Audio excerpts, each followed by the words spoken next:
Open your eyes. It's completely dark. The first thing you feel is the cold. Every breath burns your lungs. You're standing on the shore of a lake 23,000 years ago at a place archaeologists now call Ohalo II in modern-day Israel. It's one of the best preserved prehistoric campsites ever discovered, with huts, tools, and even footprints still locked in the mud after thousands of years. Beside you, the fire is almost gone. Only a few glowing embers remain.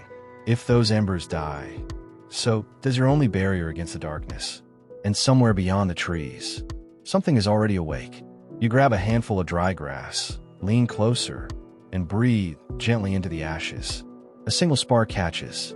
For tonight, that's the difference between safety and exposure. Forget everything you've ever imagined about grunting cavemen dragging clubs through the dirt. Everything you're about to experience comes from real archaeological evidence. And before this fire burns low again tonight, you'll discover that surviving the Ice Age depended far less on brute strength and far more on choices that still feel surprisingly familiar today. You probably think people back then slept all night. They didn't. Studies of modern hunter-gatherer communities suggest that, without electricity, many people slept for closer to 6 hours than 8. It's one of the best clues we have to this ancient rhythm. And when the sun disappeared, the day wasn't over. The fire kept everyone awake for hours. People talked, worked, watched. Then, just before sunrise, something remarkable happened. Your body woke you on its own, not because of an alarm, not because someone called your name, but because the coldest part of the night had arrived. Your body already knew it was time. And here's the part most people never expect. Everyone wasn't asleep together. Someone was always awake, always listening, always watching the darkness beyond the fire. Because a camp where everyone slept was a camp that could disappear before morning. So when your eyes finally open, you're not just starting another day. You're taking over the watch that has protected this camp through every dangerous night before this one. Nobody tells you what to do today. There's no chief giving orders, no one shouting instructions. And yet, everyone already knows exactly where they're going. That decision was made last night, right here beside this fire. Who follows the animal herd seen 2 days ago? Who gathers wild grain by the lake? Who stays behind to watch the children? Leadership isn't something you're born into. You earn it. The best tracker leads the hunt.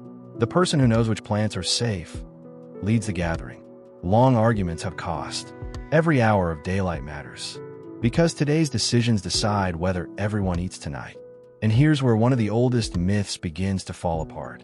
Evidence from prehistoric skeletons suggests that men and women often shared the same physically demanding work. They faced many of the same risks, side by side, which leaves one question hanging in the cool morning air. How much of this day is actually going to be spent working? Come with a hunting party. They're following fresh tracks through the reeds, hoping the herd is still close. But brace yourself. There's a good chance they'll come back with nothing. Big game hunting failed far more often than it succeeded. So here's the real question.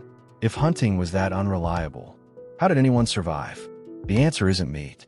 It's the ground beneath your feet. Wild wheat, tubers, reeds pulled from the shallow water. Grinding stones found at Ohalo II still hold traces of ancient starch, showing that plants were a dependable part of everyday meals. Even the children had work to do. They carried water, caught small animals. Their tiny footprints are still preserved in the lakeside mud thousands of years later. Now add it all together. Hunting, gathering, fetching water, making tools. Feeding this entire family took only 2 to 4 hours. Not 12, not 16, 4. Which means the real mystery isn't how they survived. It's what they did with the rest of the day. By midday, the sun becomes your biggest enemy. This isn't the time to keep working. It's the time to disappear into the shade. Not because you're lazy, because it's smart. Move less, sweat less, need less water. And what happens next surprises almost everyone. Anthropologists call this the original affluent society. Not because these people own more, but because they often had something far more valuable. Time. Sit beside the toolmaker. Watch pine resin, beeswax, and red ochre melt together into a glue strong enough to hold a stone point in place. It's real chemistry, learned through generations of experience. Nearby, children press wet clay into little animals. They laugh when one falls apart. Archaeologists have even found ancient fingerprints pressed into clay, tiny moments of childhood preserved for thousands of years. This isn't simply free time. It's time spent learning, experimenting, and passing knowledge to the next generation. So if survival only takes part of the day, what happens when the sun finally begins to set? The light begins to fade. Slowly, the whole camp comes back together, arms full of roots, firewood, water, and today, something worth celebrating. Fresh meat. But nobody relaxes, because dusk is when the real danger wakes up. Cave lions, wolves, predators that may have been watching this camp all day, waiting for the moment tired hunters slow down and children wander too far. Someone quietly takes their place at the edge of the firelight, eyes fixed on the darkness beyond. Look at the fire again. It isn't just keeping you warm anymore. It's a wall. Light and smoke are the only things standing between your family and whatever is moving out there. There's no locked door, no fence, no safe house, just fire, distance, and people willing to stand watch while everyone else rests. But surviving the night isn't this family's final challenge. That begins after everyone sits down to eat. Dinner is simple: ground grain, roasted roots, and tonight, real meat. Everyone eats, even those who didn't hunt. That's not generosity, it's survival. Because today's successful hunter could easily come home empty-handed tomorrow. After the meal, something happens that surprises a lot of people. You wash in shallow water, comb your hair with a carbone comb, clean your teeth with a stiff grass stalk. Even those small daily habits have left marks that archaeologists can still see on ancient teeth. But the most powerful discovery comes at the very end of the day, when someone grows too old or too badly injured to hunt again. They aren't abandoned. One skeleton found in a cave in Iraq belonged to a man who was blind in one eye, with a withered arm and a crippled leg. Yet he survived for years, perhaps decades, only because the people around him chose to feed him, protect him, and care for him every single day. Night has finally arrived, but the camp doesn't fall silent. For hours, everyone gathers around the fire, not to plan tomorrow, not to make more tools, but to tell stories, family stories, stories about people who lived long before you. The same instinct that still brings families together today.